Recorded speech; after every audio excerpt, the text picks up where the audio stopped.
I'd like to take a moment to introduce our panelists here. We have David Ginsberg, VP of Supply Chain at Sonic, and he has 25 years of experience in digitalization of supply chain. We also have a late addition John Cowley from TTI doing data science, and he's been implementing data-driven techniques to unlock business growth and revenue. Then we have Jonathan Parker, VP of Sales at Online Components, and he has experience in delivering and implementing innovative solutions to unlock new market opportunities. Then we have Jim Riccardelli. I think Jim doesn't like to call himself a consultant, but he definitely advises industry CEOs on how to achieve revenue growth via digital techniques. And then last but not least, Patrick Stringer. He's Senior Director of Distribution Sales for the Americas for Yageo Group, and he too has experience in implementing digital strategies to achieve new levels of efficiency in the field. And this panel session is being led by Jackie Maddox from Women in Electronics. I am the father of a 12-year-old girl who is into STEM, and I'm very thankful for organizations like Jackie's that they provide content and programming for women in electronics. So, Jackie, I'll let you take it away. Okay, well, thank you everyone for being here, and thank you to our panelists. We started prep on this panel during the holiday season, so everybody rallied. We all had a lot of great discussion, and to start first to say, why is it that Tony would have me from Women in Electronics moderating a panel about digital transformation and integration? And the whole reason why is change. So with Women in Electronics, we're working through systemic change, as well as the digital conversation is a change in the industry. And so we are at an inflection point. And so from this point forward, all the problems we have, all the challenges we face, right here in this room is where it can all be solved. So having the conversations are the first step. Our last initial speaker he ended on something that I loved. He talked about passion. And I think the reason all of us are here today, most of us have a passion for this industry. It's amazing. Our output is amazing. The end products, the medical equipment, all the advancements in the world. That's why we're here today, because our end goal is innovation.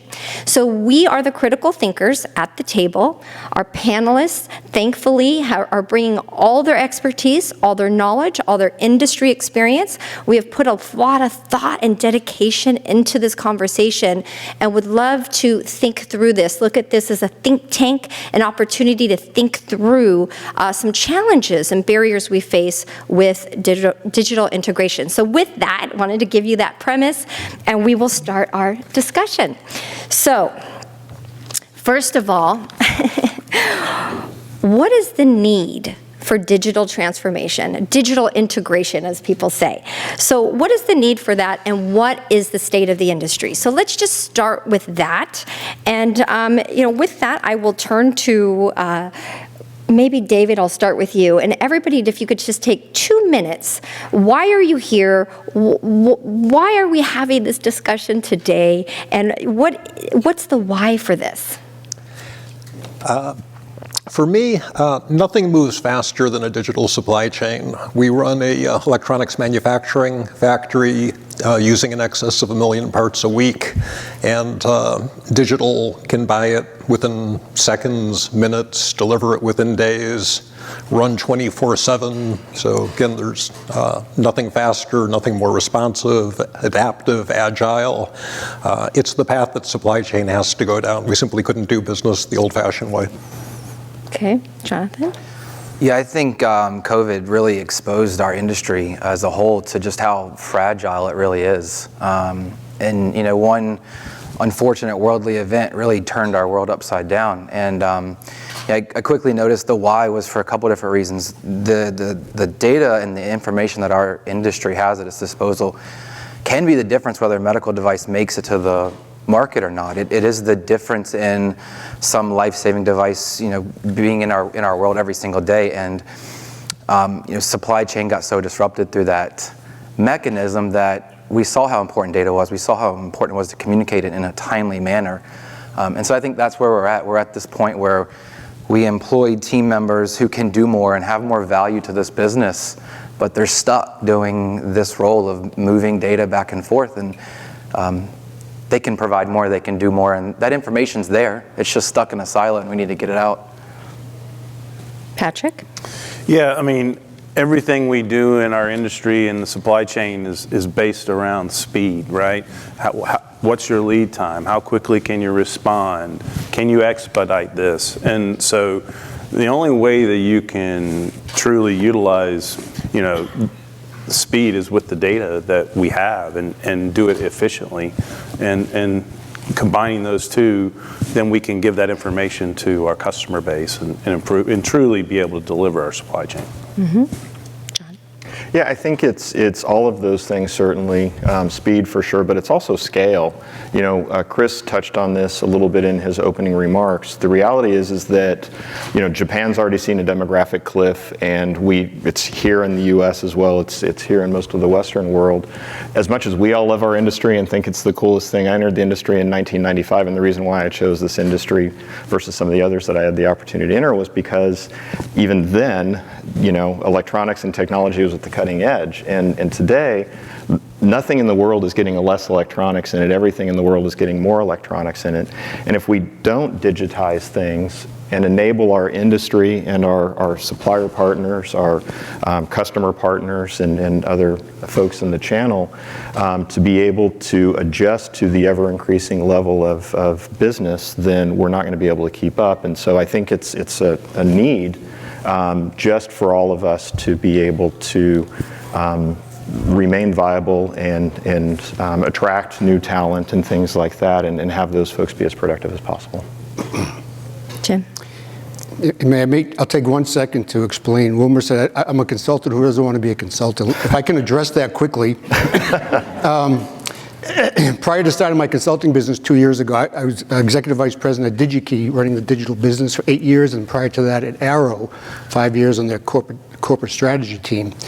And I've spent a lot of money in my career with the big guys, McKinsey's, Cognizant, and I decided there's an opportunity to be a smaller, more boutique consultant to help companies not have to spend all that money to go figure out digital strategy. So here I am. But to me, so I've got a view really through distributors and suppliers, what's digital strategy. And as we all know, we're in a massive growing industry, and there's going to be winners and losers. And if you don't adjust, adapt digital, you're going to be left behind. And for me, it's, I look at David down here who talked about speed as a customer. Companies have to delight their customers. And we all learned way back with Jeff Bezos, he found new ways to delight customers. And we've got to be thinking about how can we delight our customers? Because if we don't figure out how to do it differently, faster, more effectively, someone's going to come in and do it instead of us. So for me, it's about making sure you're on the winning side of that formula. So from what I've heard from everybody is we need accurate data and we need it quickly. And we need that. It's essential for innovation for that to happen. So, but before I go on to the next question, where are we now in the industry that you feel? So here we have this opportunity to get information to our customers in a more accurate way, in a more timely way. But where are we now with this whole process with digitizing our supply chain? So what do you think about that? Where are we? We talked about the mountains. Like, where are we? Are we at base camp? What stage are we at? So maybe one or two of you can comment on that. Well, right now I'd say we're in silos for the most part. We're in silos on how companies think about problems, and certainly where the data is. In creating, business processes to get outside of these silos, I think is the opportunity. Yep. I'll steal from Ed there for a second. I think we're like in the dating phase. There's, as a distributor partner in this whole supply chain ecosystem, we have to go to hundreds of manufacturers to ask for information, and we're still trying to figure out how to communicate with them. We're still trying to figure out their language versus our language, how to get it into our system. How do we get it into our system and get it, to the digital ecosystem where it makes sense to the customer? So I think we're still in a very early stage of even trying to connect all these sources of information in a way to where we're all speaking the same language, it's all being translated the same way, and it's actually delivering value to these customers, and they can actually do something with it. Yeah, I would kind of jump off that, and you asked the question, going back to Ed's presentation, are we at the first base camp, the last base camp at a peak of the valley? Yes. Right? It depends, just as you were saying, across the suppliers that we have on our line card, some are fully capable of providing us with information at the speed of business via APIs, and others, send us flat files on a stone tablet. Not really, but, I'm not far from it. Yeah. Right, and it's that way with our customers as well, I think David and Sonic are at one end of the extreme, but there's a lot of folks that are at the complete other end of the extreme and live in Excel files. And I think it's, as we talked about, we're the thought leaders in the industry. It's up to us to try and think of ways to create solutions that allow everyone to come along for the journey, so we don't further create a digital divide that leaves people behind. Very good point. Okay, so let's talk about this then. So there's a reason. There's a reason that people are hesitant. There's a reason that we have not fully transformed. A lot of very valid reasons, but also very fear-based, maybe in some cases. Fear causes us to really stop in our tracks, and it becomes a fight or flight, and we see that quite a bit. When we take opportunities to do events like this, we're actually pausing and planning. And that's what I love about coming together at events like this, is because you have the major thinkers at the table. And I really believe that all the problems and barriers can be overcome by bringing the thinkers to the table. So I love the fact that we're pausing for a minute and we're going to make a plan for how we're moving forward very effectively, because as a team, as an industry, as what was mentioned earlier, we need to do this together. We cannot do this in silos. And to come to the table regularly with thought leadership conversations is going to be our saving grace through the relationships and through the teamwork. So with that, I'm going to ask the second question. What are those concerns? And what are the barriers? So I'm going to lead with John on this one. So I think, right, change management is difficult in every scenario, regardless of what we're talking about, changing from analog to digitizing the supply chain, or anything else. And so I think we have to think about human nature. Most people are resistant to change, and it's up to us to think about how we message the why, the so what. So we're wanting to do this because it will deliver these benefits. And really, from a people side of things, I think it's important for us, and this is something we talk about at TTI as we're looking to integrate our solutions into the business, is it's not you or this tool. Because I think a lot of people, the news doesn't help, right? Talking about, AI is going to replace you, and it's not. We understand how it works. It's really cool. It's really good. It does a lot of things, but it's nowhere near replacing humans. And so helping people understand that it's you and the tool, and it's you to the power of the tool. It's helping people scale and be able to do more to keep up with the pace and volume of our business. And then again, on the system side of things, I think it's trying to think about and be very thoughtful, and as we're creating these solutions, to try and be inclusive as much as we can, and create adaptable solutions that allow other folks that may not be nearly as far along on the curve as others to continue to participate. Okay, so David, do you have any comments on that?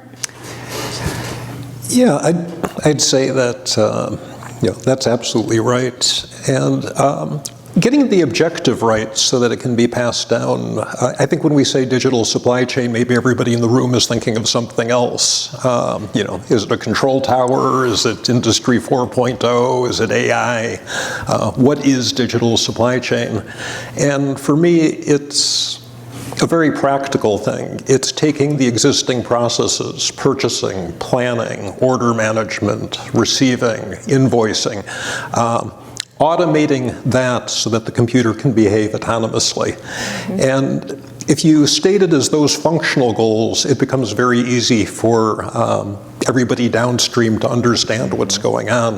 If it's left at the lofty digital supply chain, probably everybody at the board level is going to have a different opinion. So making it tangible, I think, is beneficial.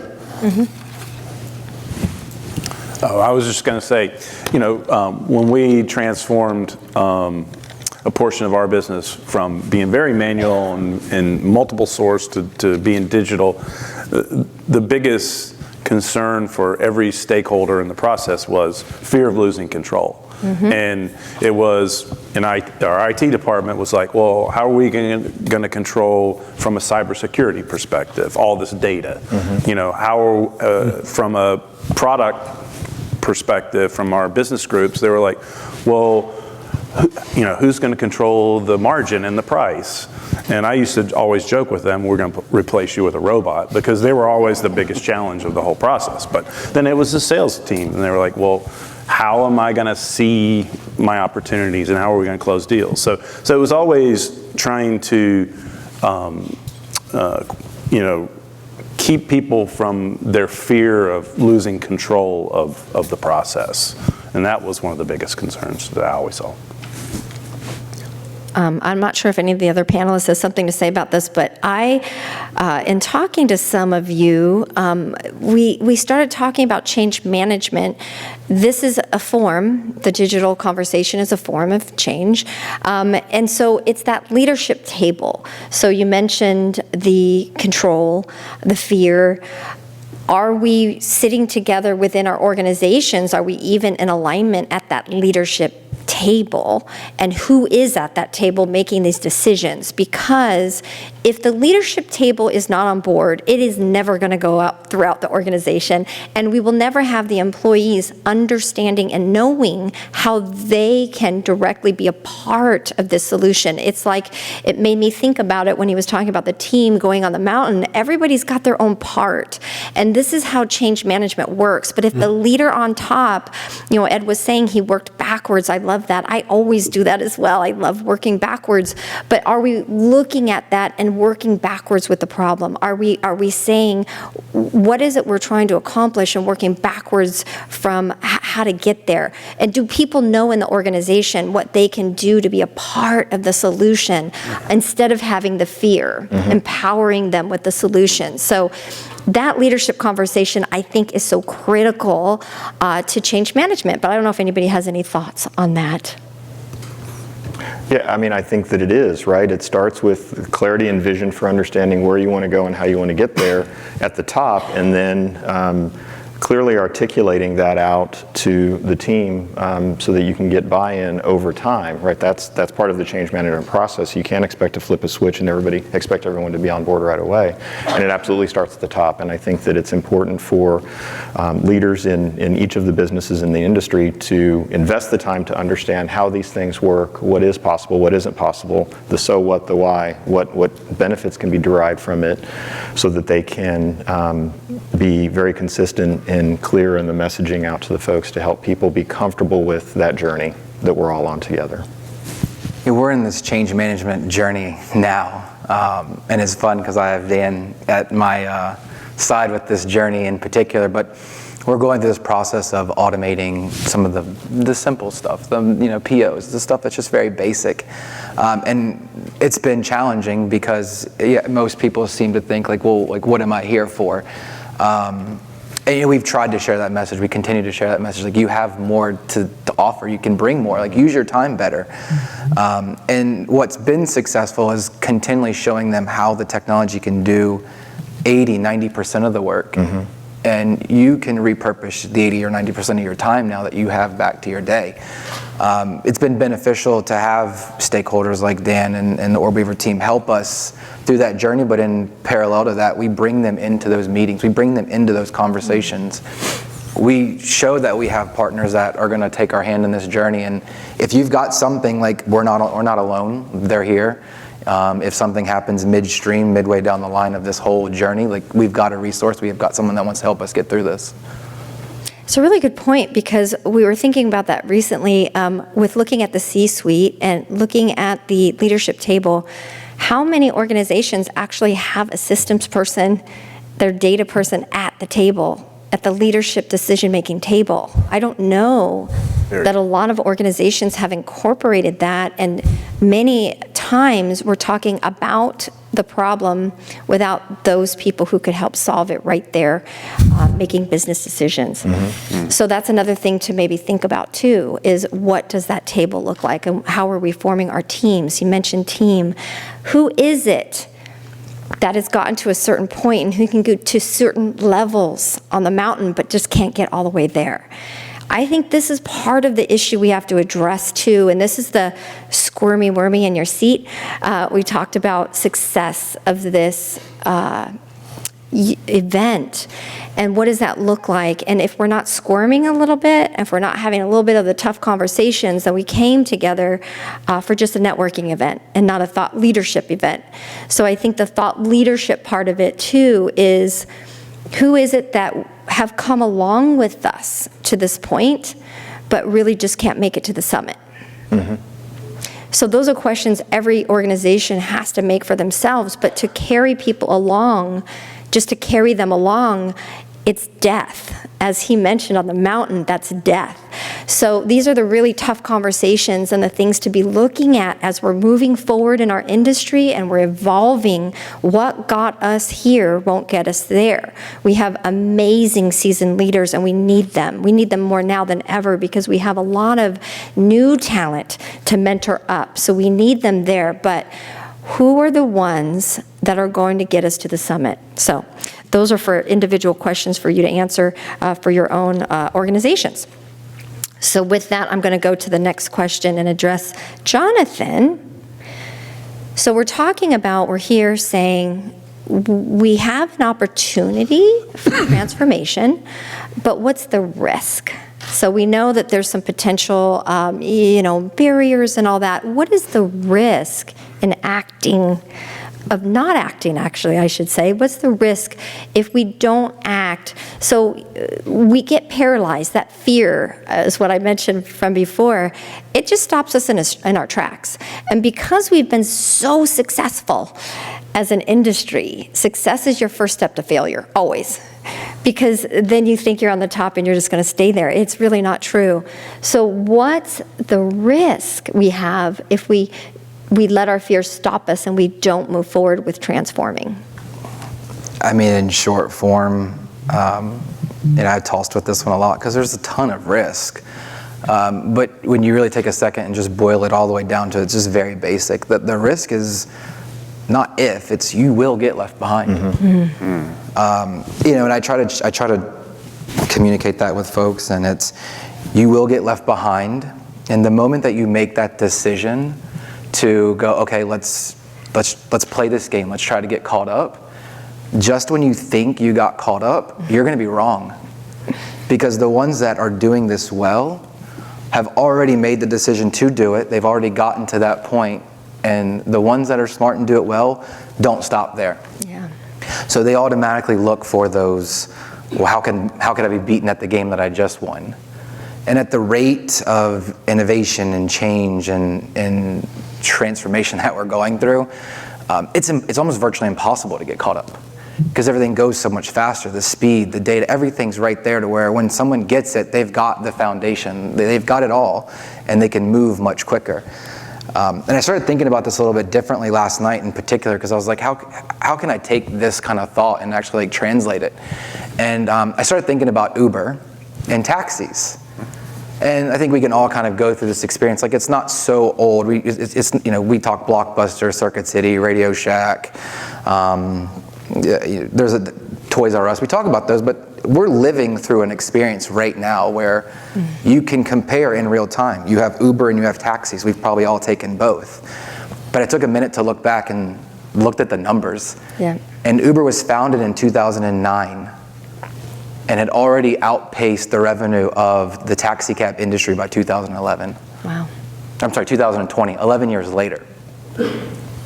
So it just goes to show in the numbers, if you really want to know them, because I wrote them down because I'm fascinated with numbers, and I feel like I have to bring something to the table here.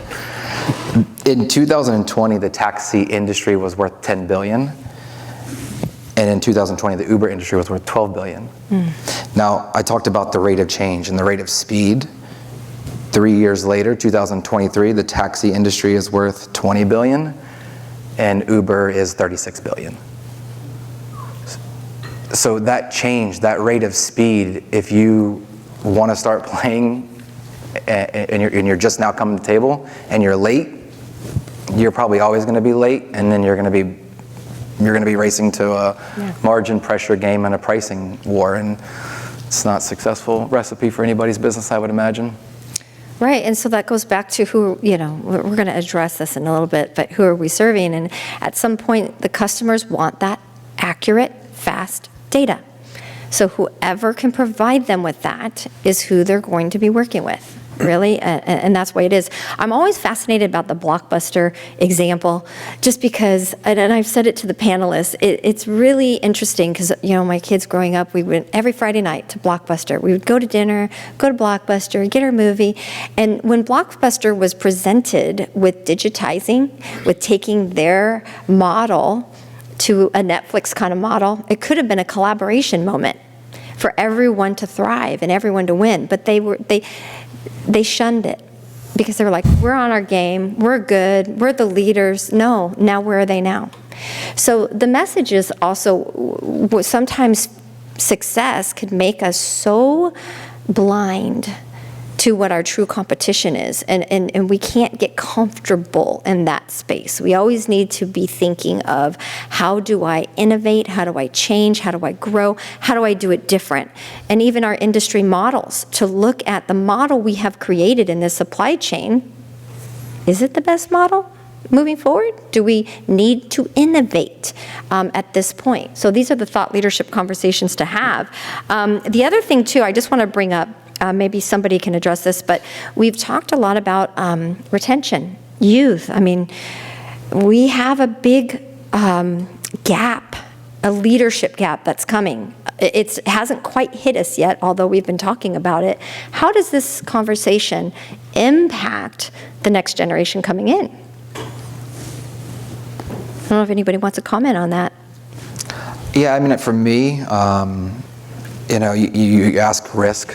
And I think part of the risk, like I said, there's a list of them, but I think part of the risk is if you're behind the times, not even the leadership aspect, but just the next generation of talent, the risk is you become less attractive to the market. I started in the business at Allied, and I walked into Allied on my first day, and it was a blue screen, and I'm like, what is this?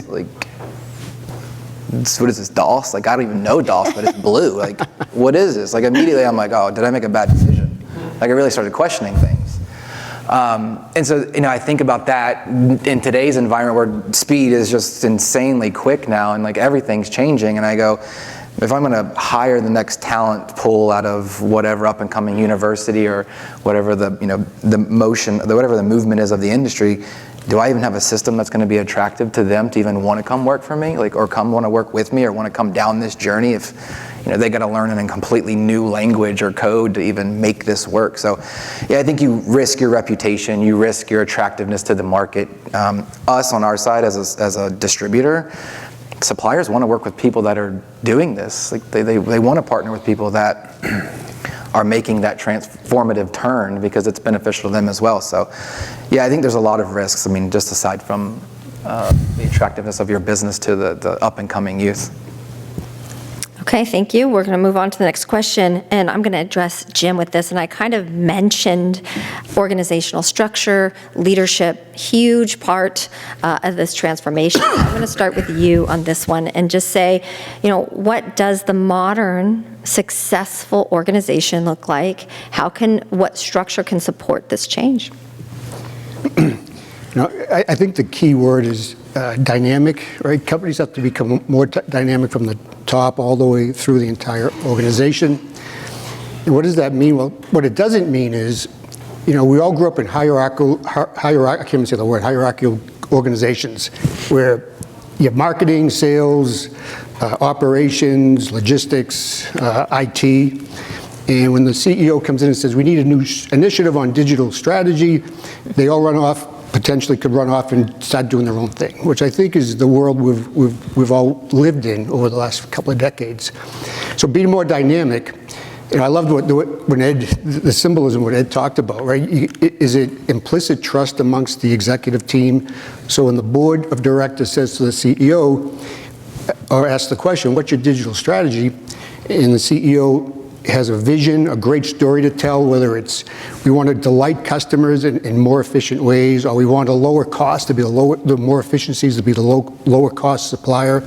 Whatever that story is, you've got to have a strong CEO who can tell the story, and then an executive team who can develop the plan together, but the ropes connected to them with implicit trust, as Ed described. Versus running off and saying, this is how marketing is going to do it, this is how IT is going to do it. Because I think today that a lot of that's going on, where by the time it gets down to the teams that have to really make this work, what typically happens is you pass it on to the SMEs, right, the subject matter experts, and they're listening from their leader, what is the right way to approach this, not a solid plan that's been thought through by the executive team as one single group. And then the SMEs start saying, okay, we want to become digitally transformed. And what I see quite often is these are 20-year veterans in the company that know the processes, know the workflows. And what they do is they come back after days of meetings, potentially paying big money to one of the large consultants, and they come back and say, we just lowered 20 steps in the process to 18 steps. But they didn't blow up the process, right? So executives, so kind of back up on the leadership, knowing exactly what the story is, what the vision is, executive team that can come up with the plan, and then finding the right change agents in the organization. Hopefully they are the SMEs, but the ones that are bold enough and understand blowing up the old way of doing workflows and processes is really important. I haven't met many companies like that, so it's an opportunity, I believe. And it's really more kind of a flattening of the organizations and allowing that collaboration, not all top down, but very collaborative type of environment. Really difficult because I think somebody had mentioned also the critical questions at that leadership table addressing the pain points in the company. And are the leaders really asking those questions? Where are our pain points? And really getting to that and giving the freedom for people to be able to express where that is. So these are some critical, topics to really think through, and even thinking of IT. Let me just turn it to the panelists. So I know, like, up until this point, IT was just kind of like a department, right? But now it's kind of essential in our new businesses moving forward. So I know I'll just let one or two of you comment on any final thoughts on this before we move on. Yeah, I mean, so, right, IT typically owns the infrastructure and tools that enable all of this to happen. And so without a real partnership and integration into the business and flattening of the organization like we just spoke about, it's very challenging for that to work. It just is, I think that they need to understand the needs of the business, as you described, what are the pain points from the top down, what is the big problem that we're trying to solve, And how do we get there? What are the tools that exist today that we have? What are the capabilities that exist today that we have? And what do we need to bridge the gap? Yeah, once again, it's the collaboration. One of the red flags I see going into companies is when they say, who owns the digital strategy? Is it marketing or IT? Well, let's bring in a VP of e-commerce so that person can referee between the two groups. I mean, it's the kiss of death. Don't ever take that job. And it's going to be a leader of IT, a leader of marketing, a leader of whatever the teams are that work together as one unit. I'm going to keep bringing up the rope. They have to have ropes and they have to have the same pace. It's what Ed described, climbing the mountain.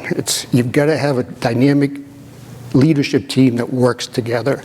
And certainly IT is a big part of it, right? Having the right tools and technology is a big part of it.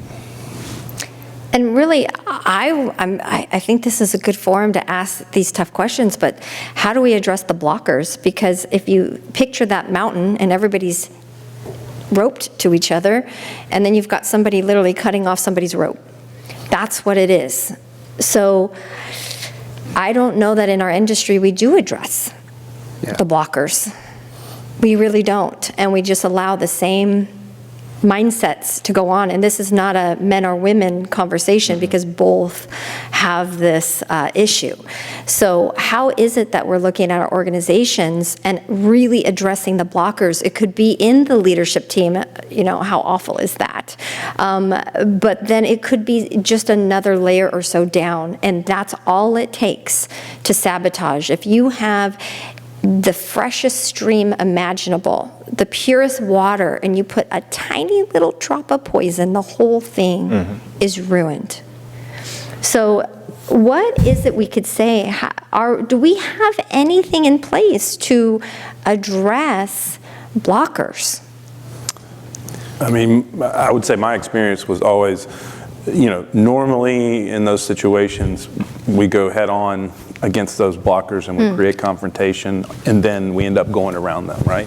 But what I found was the most successful situation was find out their pain point, what's really their pain point, and then try to help include them in providing a solution for that pain point. And then once you win them over, then they become a part of the total solution. And I've seen it happen. I've seen someone who was totally against, what you were trying to do, now come on board and be your advocate. We've experienced that. At Women Electronics, we have. Some of our biggest blockers have become our biggest advocates, because usually once people understand something and you take the fear out, people come around. But we also have learned from some experts in change management, some leading experts at many organizations, even outside of our industry, is that there needs to be very solid, healthy, proactive rewards and consequences. So I think that we try to do really good with those rewards, and I think as an industry we're really good about trying to make it work with people. I don't think we do as well with the disciplinary part. So that's why we get some people in some leadership positions that just stay there forever, but truly are blockers. Maybe they haven't been encouraged enough to come around, but at some point there is a need to just say, this isn't working out. You can come climb the mountain next time when you're ready, maybe, but for this time, you got to turn back around, right? And we just got to go forward with this other team. Those are the really tough conversations, and the people that are in this room that took the time to come here and participate and be involved, what are the takeaways beyond this event? What do you take with you? What do you evaluate? How do you reflect and decide this for yourself and your organizations and your teams? Right. And if you don't have a flat organization, that gets really hard. It could be 6, 7 levels down from the executive team. You don't even know what's happening. It's so true. Is this thing? Why isn't anyone adopting our new idea? And it's so entrenched down. That's why the flattening of the organization is important. And sometimes the block is outside the company. I have a story I shared with Tim. I'll share it with the group, where it was someone outside the company where one of my clients launched some new quoting tools so that the customers can now interface with them, self-serve, immediate response. And the salespeople are like, oh no, I got to be in the middle. I've got the relationship, and we thought we'd get over that. And then but still adoption was slow. So sales manager went out to some customers to talk to them, and this one customer sitting in a room with the purchasing manager and the buyers, and purchasing manager basically listened to the idea of this new quoting tool, creating new workflows, and the purchasing manager said, hey, all you're telling me is you want us to do your work. We're sending your team the spreadsheets, they process them, you get most of the business anyways, why would you want to change this? And then shut down the meeting. Mm-hmm. Later in the day, the buyers called the sales manager and said, what you presented to us is exactly what we want. Mm-hmm. We'll deal with our boss, but we need to have a more efficient, more real-time solution for quoting from your company. So it was the purchasing manager that was blocking us from adoption. Just a story. Who is the customer and who are we serving? Patrick.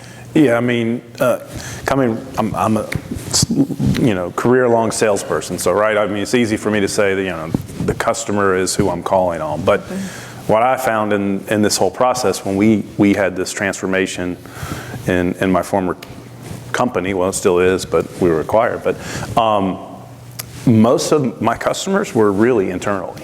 It was this business group, it was my accounting team, it was IT, it was senior leadership. I spent more time selling things to them internally than I did really, the customer who I was truly calling on. So there's so many different stakeholders, and they're all your constituents to some degree. And if I wanted to be successful in what I was trying to do, I had to sell all of them. Mm-hmm. So I also think that you made a really good point. We were talking the other day about, what was that example you said about, this transformation? It's major if you have, say, a security hack or something like that, a data breach. Tell that example. Yeah. So I was just saying, when we went through this project with OrgWeaver and Fernando and I worked together on this a long time, and it was a big planning process, and I thought we were really good we spent a ton of time planning and preparing, and it was a solid plan. But I look back on it, and the one thing we never really, we talked about it, but what if an event happened, a cyber event, and we experienced that a year ago down the line. Luckily, Fernando, you didn't have to live through that, but I did. Our company got hacked and ransomware. So everything from manufacturing to order entry to quoting systems, and I run our distribution business. It was shut down for like a month. Yeah. Like I couldn't even provide a response to someone. Even if they wanted information, I couldn't obtain it until we finally got through that. And that was the one thing that we didn't really role play, or we talked about it, but we didn't plan because everybody thought it was going to be all of the other, portions of our company took care of that. But it was a huge undertaking, and we lost all that data, right? We talk about data, all that was gone for that period of time. That's a really good point to make when we're going into these transformations. Make that plan, because it's not if, it's when. We're just in this age now, and it is really when something goes awry. So what is that plan? Factoring that in as you're building your transformation plan, that maybe the best practice is to act, but make your plan for something that could go wrong. So that's a good point too. But I would like to, before we get to the final question about more best practices, because I think that's where we are right now. It's like, okay, what's some of the best practices to move forward and to talk together as a group? But before that, there's so much involved, and I feel like each of these questions could be a whole separate session in itself. But we talk about talent, we're talking about leadership, and we're talking about all these things that's so critical to have, right, in going through these transformations. But if we look at the future skills needed, we look at our industry, the state of the industry, where we are now, we look at where we want to go. We look at who we're serving, who's our customers. Just a little pause real quick. I just came from CES, and it was super fascinating for me walking around and looking at all the innovation we're responsible for that. These conversations in this room are directly impacting the globe, and I don't really think that we stop and think about that all the time in our industry, the impact on the globe and how those people at CES are so dependent on us having this conversation right now. It really is fascinating, and a huge opportunity for us to be the pioneers, to be the ones that actually took that leading edge and took the leaps of faith and are the ones who made those legacy leadership decisions to transform and to move into the future in a way that's going to impact everybody in such a positive way. So, but with that, what are the skills needed? We talked about the team, and somebody asked the question about how did you know who the right team members were?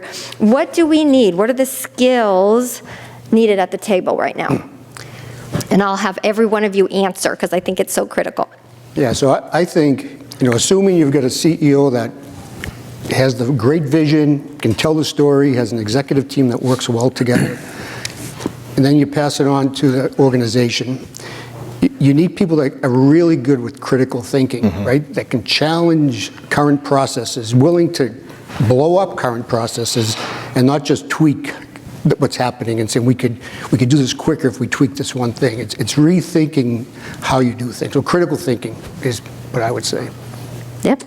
John? Yeah, and I would say absolutely critical thinking, and it's, when we look at the next generation that has entered the workforce, is entering the workforce, they have very different desires and wants in general than what a lot of us in this room have. They want experiences, they want to be continuous learners, they want to be challenged, they want to contribute earlier, perhaps, and I think there's a real opportunity. Earlier I talked about thinking about the tools that we create, and that any digitization of anything, the promise that it delivers is that it will automate the rote, the boring, the repetitive tasks, which most people don't want to do.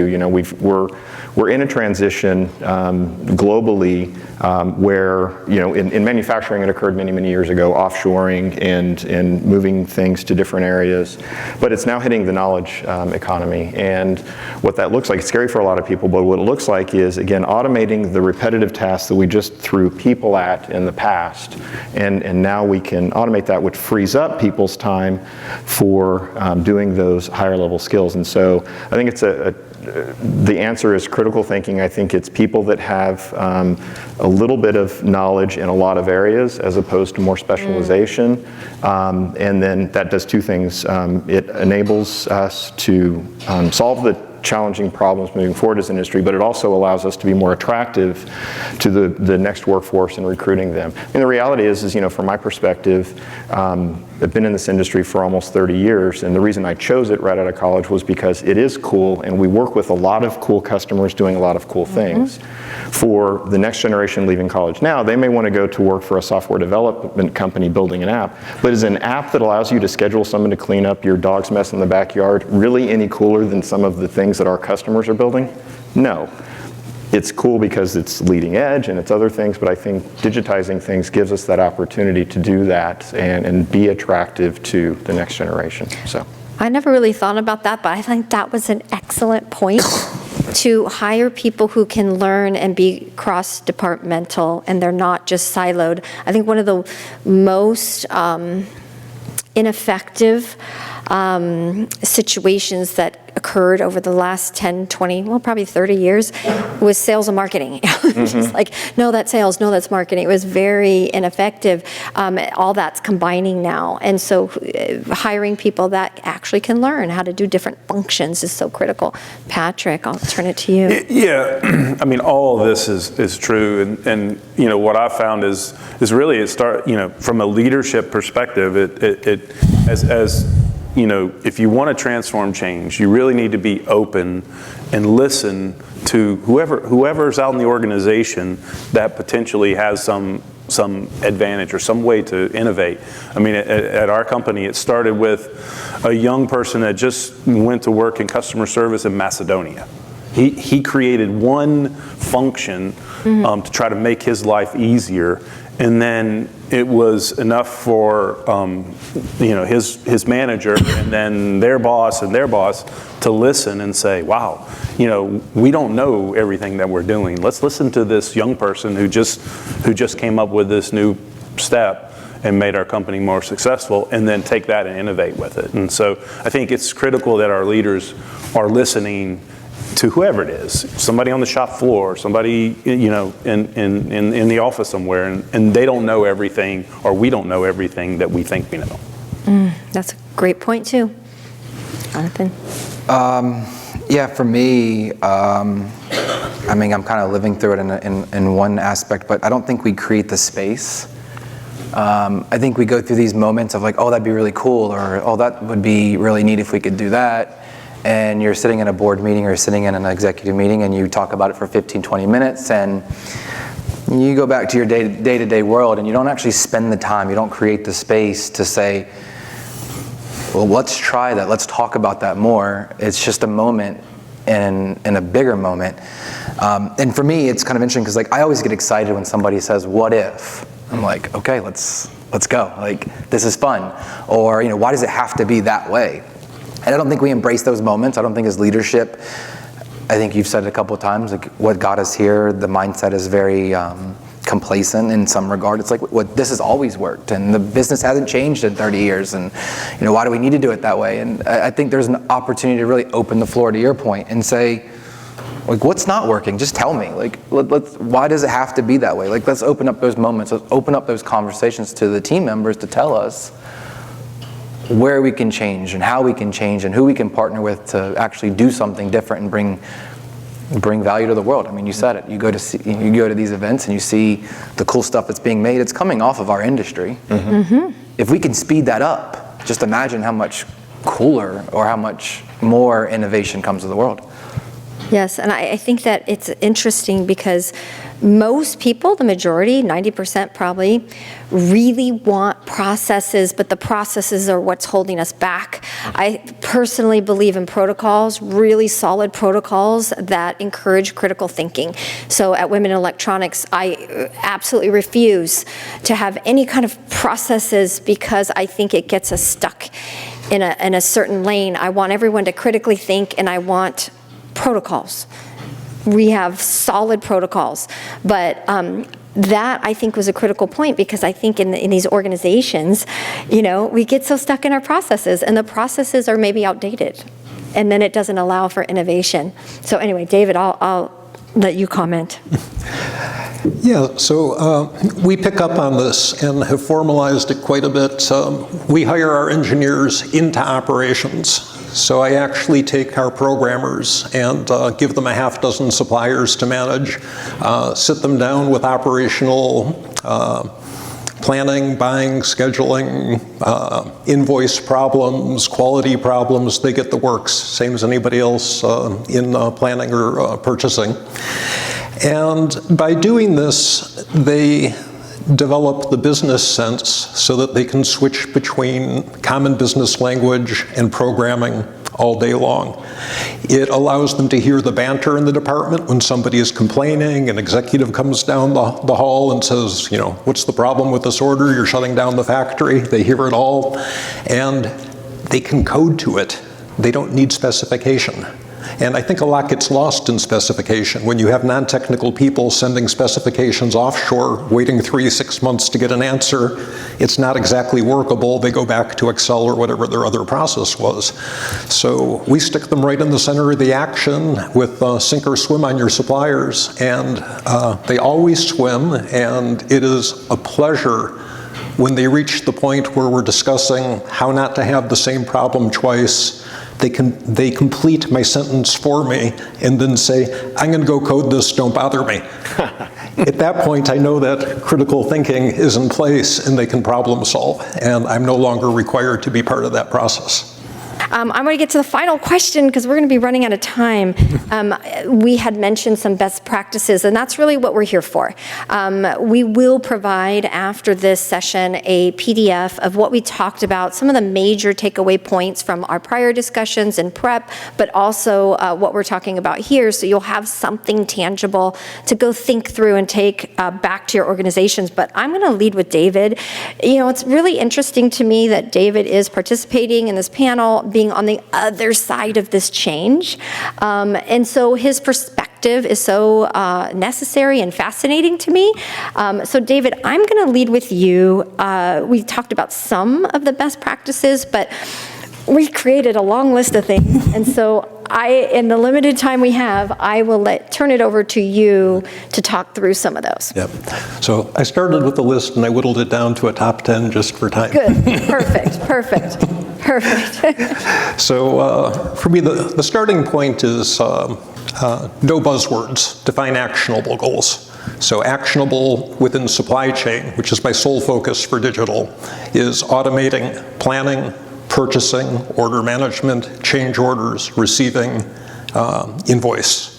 Fully automated, autonomous. The computer runs itself, lights out. Keeping it simple, the best starting point is simply have the computer being another buyer or planner in the department, following the existing ISO processes. Same authorizations for PPV, excess inventory, on-time delivery. Program it the same way. You're already authorized. You don't have to go for approval. You're just adding staff to the department. Yeah, so we gave the computer the same authorizations and supply chain processes. This limits the need for interdepartmental approvals. I don't have to go back to finance for authorizations. I don't have to go up to the executive team to get more money for approval levels or explain complicated processes. I'm literally having a conversation with the buyers and planners saying, how do you do your job? When are you authorized to place your order? How do you make your decision when you have multiple quotes? And programming the computer to behave the same way. As I mentioned earlier, we got rid of specifications. It's far easier to bring the engineers into operations and allow them to participate in the process and then code to reality. So a coding cycle for us might be anywhere from 1 hour to a day to a week, but it's no longer weeks, months, quarters. So programming has become almost real time on the problem solving. For the times that you have to go outside your span of control, the CEO has to be on board. So our CEO is educated on the supply chain processes to the point that we can switch back and forth between business and what if then statements. So he can half talk in code.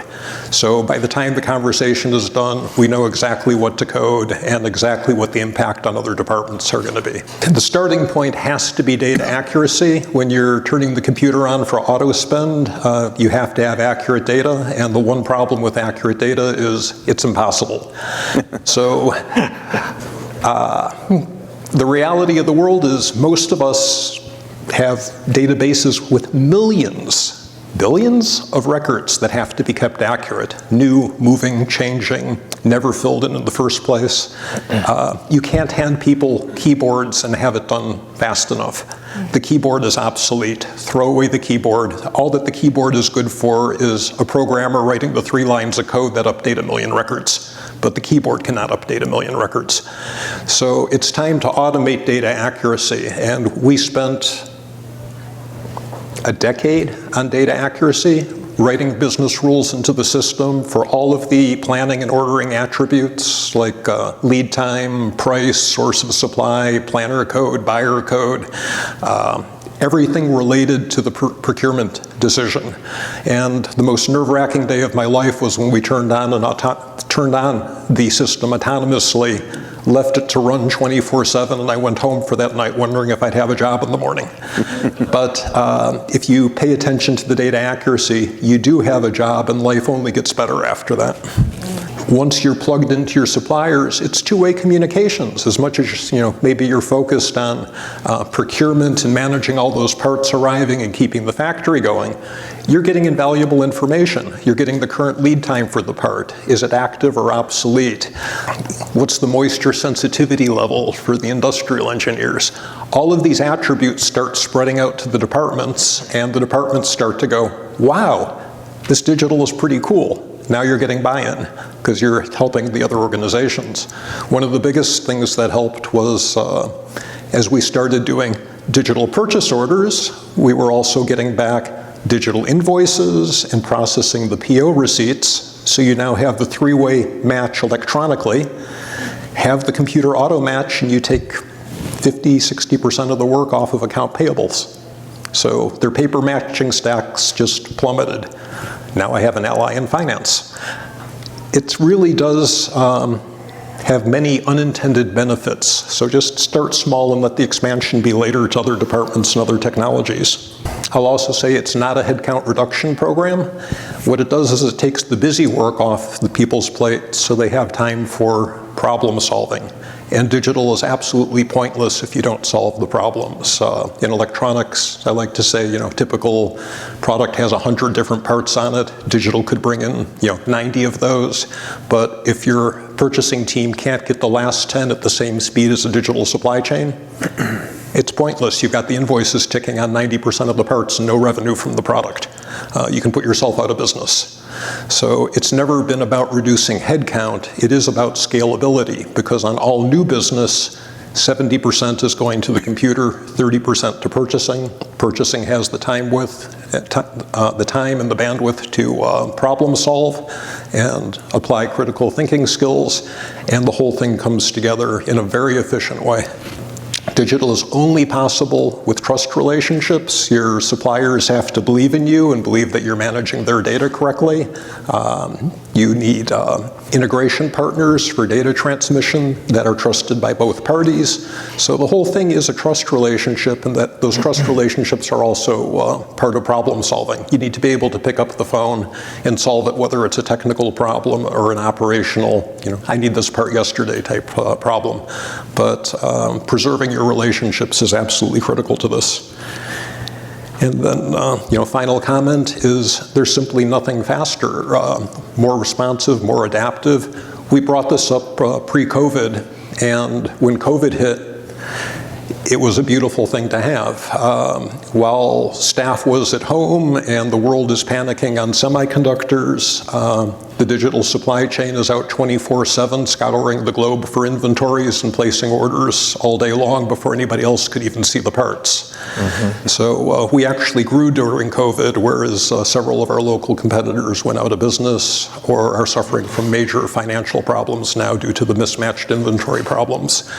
The agility, the adaptability, all the buzzwords of the industry are embedded in digital. You simply can't keep up with a computer that can scan 1 million records every hour and look at the globe for components and manage the dates on all your orders. So it's another employee in the department. It's never cost anyone a job, and it's actually improved life. We have 5 buyers managing the supply chain for 100 Silicon Valley OEMs, and they all go home at 5. They all like their job. They all have multi-year tenure.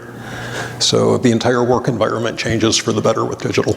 David, him being here right now, is such a good resource. He speaks to this topic and has some resources. So David, I think when we send out our follow-up and we send out information, it would be good to see if we can get some of your resources for the group. So hit up David for any questions. And thanks to really, the team for bringing this expert panel, because the support is here. I think, and it's that team collaboration and the industry just really coming together to help each other. But Jonathan, do you have any thoughts on best practices? You just have to find a partner. To David's point, you got to find that partner that you can trust. When you have the idea or when you have this problem, you got to know where to go to open the conversation and kind of talk through how to get the problem solved. And that's been, a luxury for me over the course of my relationship with Orbweaver. It's my best practice has always been like, the what ifs, or why does it have to be this way? And I would talk to them and I will say, hey, is there a solution? Is there something we can do about it? But it's always gone back to that relationship that we have, that trust that we have. And I know that they're going to join me in that journey of trying to figure out how to solve this. Patrick? I would say best practices is just, getting the message out. When we started this journey, and put in a whole transformation from a system standpoint. We actually were going around and talking to all of our customers and explaining to them what we were doing and trying to get them on board and discuss and try to create more enthusiasm for the effort. And so without that, I think a lot of our customers would not have started going down that journey, and also adopting a lot of these new platforms and processes. And so I think for me it would be, like we spoke about earlier, from the very top, it's a clarity in the vision for what you want to accomplish, and then a commitment to that journey, because it is a journey, not a destination. It's not a big red button or switch that we can push or flip that gets instantaneous results.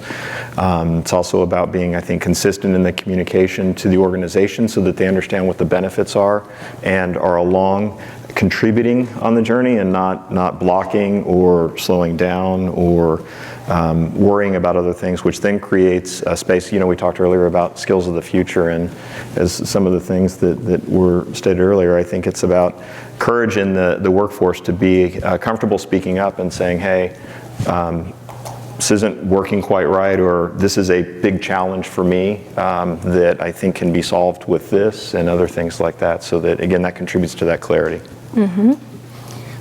There's not much to add. I'll just latch on to David's word of passion, and to drive adoption and change, you've got to have a David Ginsburg in your organization that is going to lead it and be passionate about it.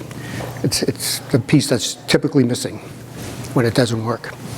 So in conclusion, this is a process. It's not going to be perfect, and our channel partners can be the ones offering the support needed along the journey. So that's why that team effort, the channel coming together to support each other.